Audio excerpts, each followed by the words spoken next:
আসসালামু আলাইকুম সুপ্রিয় দর্শক, মাহে রমজানের শুভেচ্ছা জানিয়ে আরেকটি নতুন ভিডিও শুরু করতে চলেছি। আশা করছি যে যার অবস্থান থেকে নিশ্চয়ই অনেক ভালো আছেন। আমিও আলহামদুলিল্লাহ ভালো আছি। আমার আজকের রেসিপি হচ্ছে হোমমেড মশলায় গরু মাংসের রেসিপি। দেখতে দেখতে কোনো না কোনো জায়গায় যদি ভালো লেগে যায় তাহলে ছোট্ট করে একটি লাইক দিয়ে দিবেন। সন্ধ্যা রাতে, সেহরিতে অথবা আশটি ঈদে এই রান্নাটি করে খেতে পারেন আপনারা। এই রান্না খুবই মজা হয়, দেখতে যেমন আকর্ষণীয়, খেতে কিন্তু তার চাইতে দ্বিগুণ মজা হয়। গরু মাংস আমাদের ছোট থেকে বড় সবারই অনেক পছন্দ।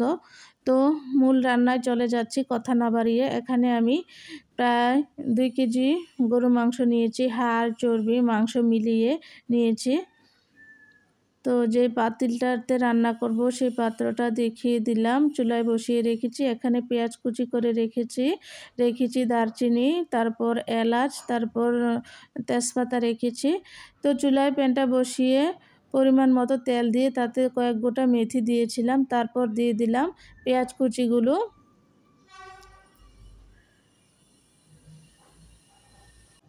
পেঁয়াজ কুচিগুলো দিয়ে ভালো করে এখন নেড়ে চেড়ে দেব।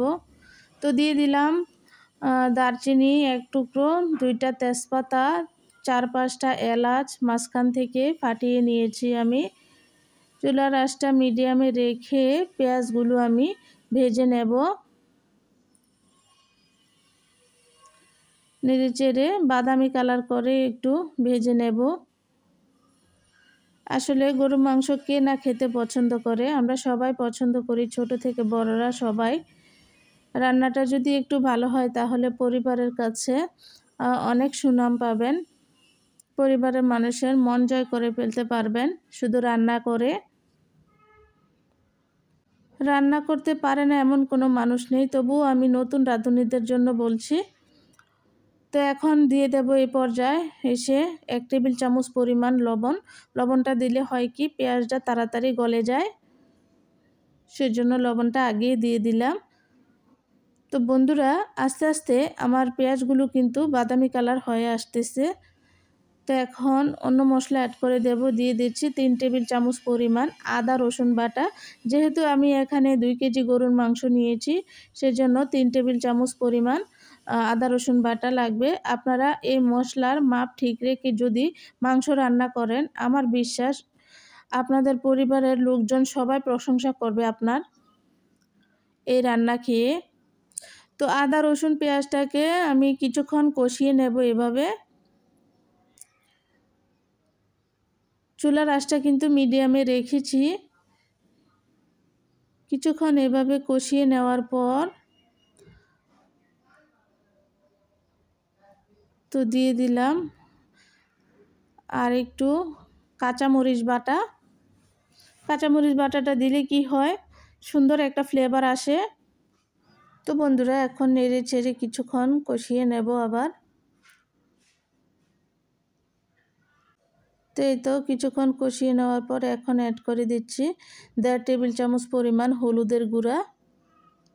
যেহেতু এখানে 2 কেজি গরুর মাংস আছে, তো সব কিছু বাড়িয়ে বাড়িয়ে দিতে হবে, আপনারা টিপসটা ফলো করবেন। তো দিয়ে দিলাম 1 টেবিল চামচ পরিমাণ মরিচের গুঁড়া। যেহেতু এখানে কাঁচা মরিচ বাটা ব্যবহার করেছি, সেজন্য একটু কমিয়ে শুকনো মরিচের গুঁড়োটা দিলাম। দিয়ে এখন ভালো করে নেড়ে চেড়ে মিক্স করে নেব। এই মশলাটাকে কিছুক্ষণ কষিয়ে নেব।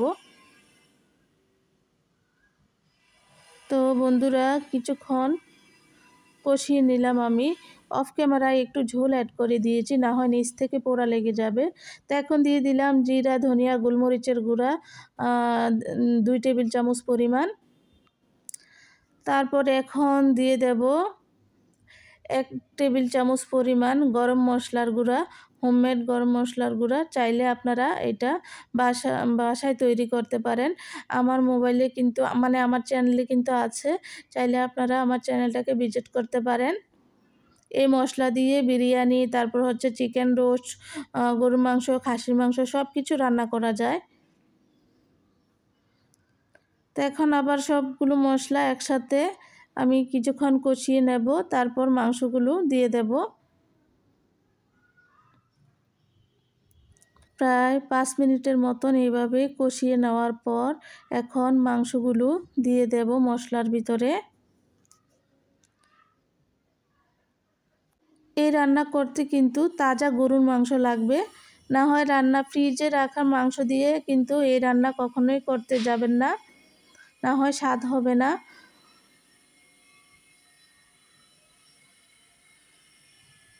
তো এখন ভালো করে নেড়ে চেড়ে মশলার সাথে মিক্স করে দিতেছি মাংসটাকে। এভাবে নেড়ে চেড়ে কষিয়ে কষিয়ে আমি মাংসটাকে প্রায় 10 মিনিটের মতো ঢাকনা ছাড়া রান্না করে নেব, তারপর ঢাকনা দেব। আসলে মাংস রান্না করতে এসে একটা কথা মনে পড়ে গেল। আপনারা তো বন্ধুরা দেখেন সব সময় আমি কিভাবে রান্নাগুলো করি। আমার রান্নাগুলো কি মজা হওয়ার কথা না, নাকি দেখতে ভালো লাগে না? আমাকে কমেন্ট করে জানাবেন। কেন বললাম এই কথাটা জানেন? একদিন আমি আমার শ্বশুরবাড়িতে মাংস রান্না করেছিলাম। তারপর আমার বড় ননদ এসে আমাকে বলেছিল যে আমার রান্না মজা হয় নাই। মনে খুব কষ্ট পাইছিলাম। তো এই আর কি, যাক, সময় তো চলে গেছে কিন্তু কথাগুলো তো রয়ে গেছে। তো এই তো বন্ধুরা, 10 মিনিট পর আমি ঢাকনা দিয়ে ঢেকে দিয়েছিলাম। এখন ঢাকনাটা উঠিয়ে আর একটু ভালো করে নেড়ে চেড়ে দিতেছি।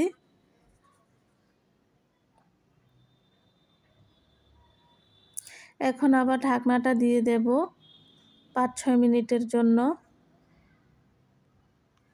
এভাবে কষিয়ে কষিয়ে মাংসটা রান্না করে নেব।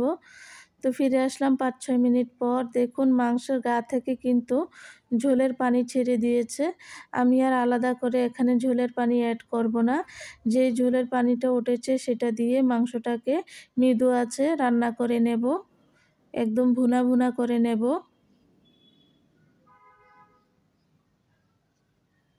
আজকের ভিডিওটি যে যেখানে কাছে দূরে দেশে বিদেশ থেকে দেখতেছেন, প্লিজ সম্পূর্ণ ভিডিওটি কন্টিনিউ করবেন। চাইলে আমার চ্যানেলটিকে সাবস্ক্রাইব করে রাখতে পারবেন। তো বন্ধুরা, টোটাল 1.5 ঘন্টা সময় লেগেছে আমার মাংসটা রান্না করতে। তো এই তো রান্না হয়ে গেছে। দেখুন রান্নাটা কত আকর্ষণীয়, লোভনীয় হয়েছে। খেতেও কিন্তু দারুণ মজা হয়েছিল। সবাই আজকের মতো এখানেই বিদায় নিচ্ছি। দেখা হবে নতুন অন্য কোনো ভিডিওতে। সবাই ভালো থাকবেন। আল্লাহ হাফেজ।